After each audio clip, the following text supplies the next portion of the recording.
Kevin Williams here with a guy who almost needs no introduction. Tom's River's own Todd Frazier, of course, Major League Baseball player who created quite a stir this summer with his move to the Yankees during the midseason. Todd, I appreciate you stopping by, giving us a couple of minutes. You're finally in a little bit of a relaxing mode, I guess. Very, very relaxing. I appreciate you having me here. It's a lot of fun to see you as always. And yeah, it was. It was a great year, and it was actually a fantastic year. We just didn't, finish it, but still.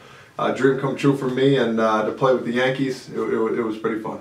You know, it became such a big story in our area, obviously, and of course, despite the fact that you had a lot of success in Cincinnati and Chicago, it just changed so dramatically when everyone could see you every day. What was it like for you, and the demands for you from friends, family, tickets, all that stuff, which had to ramp up a little bit? A little bit. You know, it's good. It's humbling, to be honest with you, to think, you know, all right, now I'm a Yankee fan, like everybody's like, oh man, this got to be the worst situation in the world for you. I'm like, hey, first of all, I get to play with the Yankees. Second of all, it's something I've always wanted to do. And third of all, I want everybody to come watch me play. I think that's the coolest thing in the world. It was.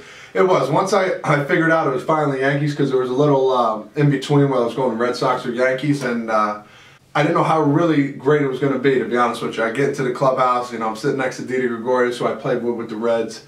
Chapman's on the other side, and there was just a bunch of guys that I already knew, so I felt really comfortable getting there. And away we went, man. We just kind of took off after that. I remember my first game in Seattle, and I got my first hit, and it just kind of took off from there. How hard is it to get acclimated with a new club? And you're a veteran player, but respect the fact that there are guys there who have been Yankees for longer than you, and I know you're a take charge kind of guy, but do you have to sort of sit back a little bit in the beginning? Sure. I mean, anytime, even with the White Sox.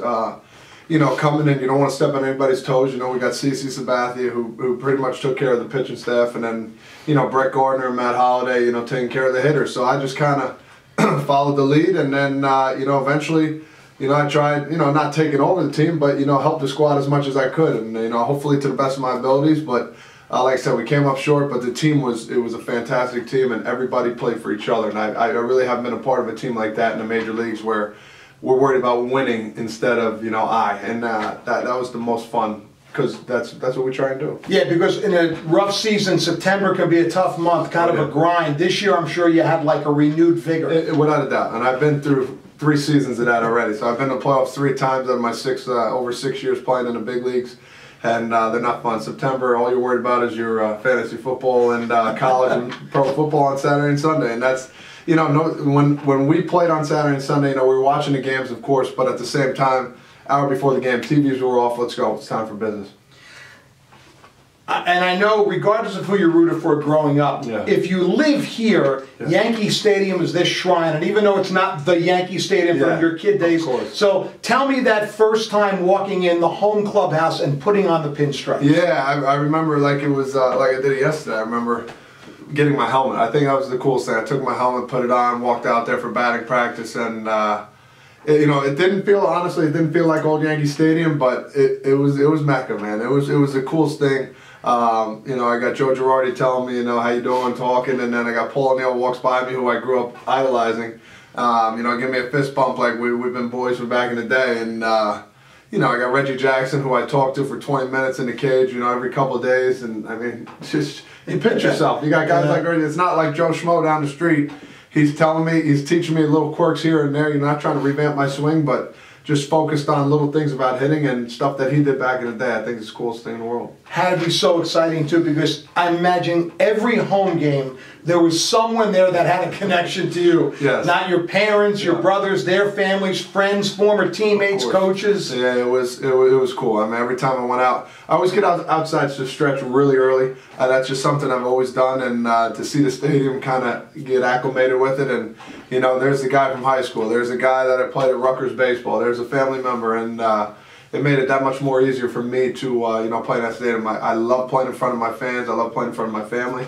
And to come home like that, it felt like high school baseball all over again. All right, so I got to ask you about the whole thumbs down thing, because that was kind of wild. Of course, it happened when you guys were playing a game at Citi Field. because of circumstances, and it was a Met fan who was there for whatever reason. And how did it all happen, and where did it get to the next level? How did that happen? It's crazy. It happened to your Mets, man. It's unbelievable.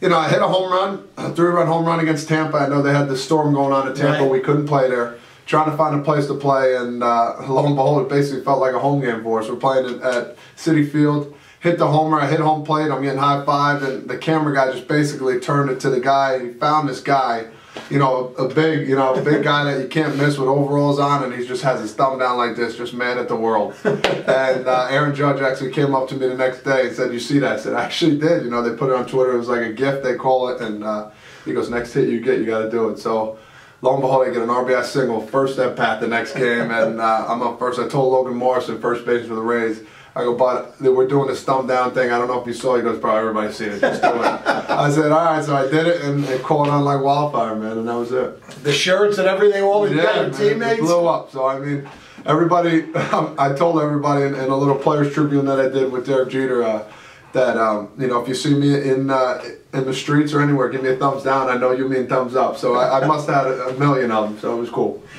Obviously, it ended not the way you wanted. You know, you had the 3-2 lead on Houston. You had to feel pretty good at that point.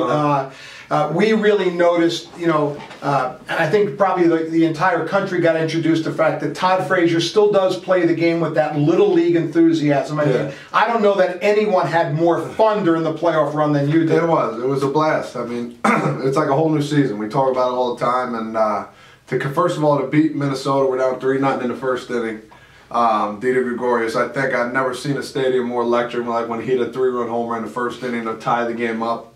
That's basically where it kickstarted. And then coming back from down 2-0 against Cleveland, God, it did. It felt like a little league game. It felt like, you know, we're just playing just boys in the backyard trying to beat our brothers, and you know, it was so much fun. It brought back a lot of good memories, and it felt pretty good to, you know, now going into free agency to basically feel, you know, I have the power to pick who I want to play with. You know, barring there's teams interested, and you know, playoffs are a big thing, so that might play a big part for me in my decision. So we are in the free agency period, obviously, and this is a big time in your life. I don't think people realize that. Huge. It's a short span, no matter how long. You're going to be 32, 32 right? in February. So, you know, assuming that this would be the last big multi-year contract, you got to maximize it. I mean, this is the end. This could be closer to the end of the Todd Frazier Inc. days as a player. So it's an important decision for you and your family. I mean, yeah, let's call it how it is. I'm not getting any younger. So in baseball, in baseball terms, 32 is older, and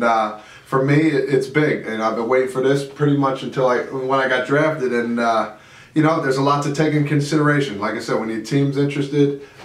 You know, we hate to say it, but money is a big part of it, and that's baseball. You know, you play the game for the love of the game, but you gotta have money for your family too as well. So we'll see how everything goes. But you know, right now the first meetings went real well, and there's a bunch of teams interested, and I can't wait to see what happens next time when the next meetings happen in December. Now we're obviously not going to get into specifics, but is geography important to you from that experience of being home, and not that you commuted every day from Toms River, but having access to family and friends so close?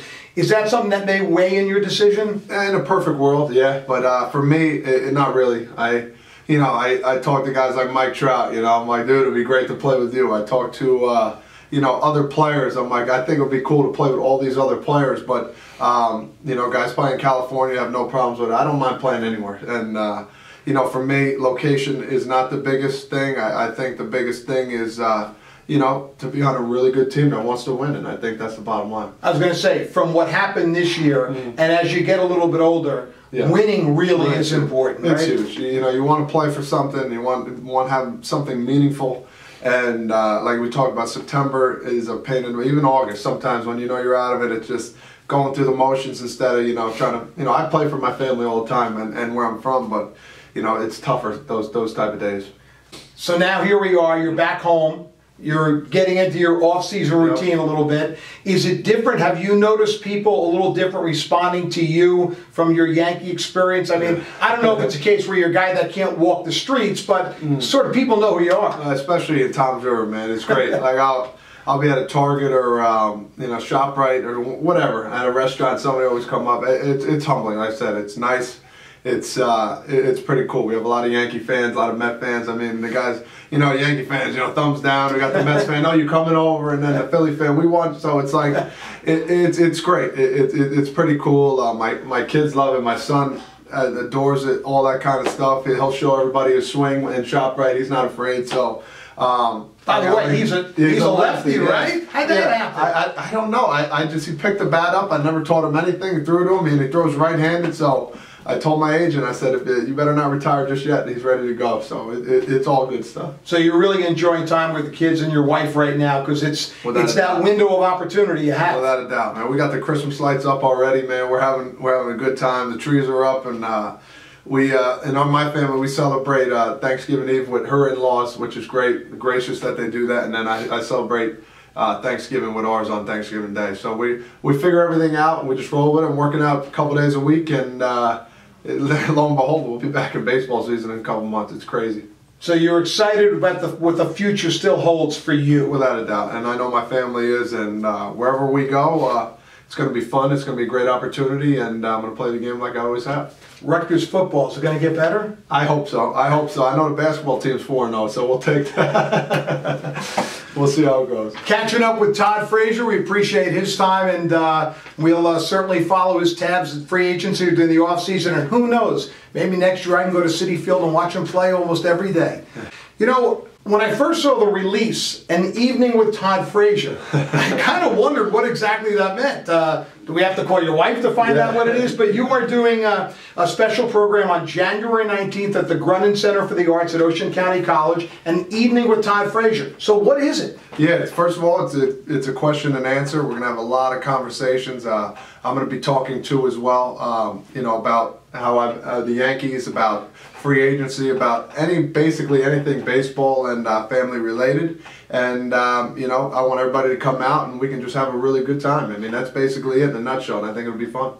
And of course, Toms River is where you're from. You played high school baseball at Toms River South. How much did that South baseball experience, following your two brothers, carry with you throughout? That was huge. It was absolutely huge. I mean, it's the stepping stone, and basically for me, first of all, to watch my brothers play, how they played, and then to be coached by Ken Frank, and the way his methods have taught me, the game of baseball, running everything out, never know who's watching kind of thing, and to put a little pressure on yourself in a good way, and to play the game with emotion, enthusiasm, and with electricity, and that's what I try and do every day, and I thank all three of those guys. And it's a tradition to play at a high school like that, and he's still coaching it, and wonder why. Played Little League Baseball in Toms River, I think we know that. High school baseball in Toms River. Rutgers, of course, now in the major leagues, but in the off-season, he still lives in Toms River. And you can join him for An Evening with Todd Frazier on January 19th at the Grunin Center for the Arts at Ocean County College. For Todd Frazier, I'm Kevin Williams. Thanks for tuning in.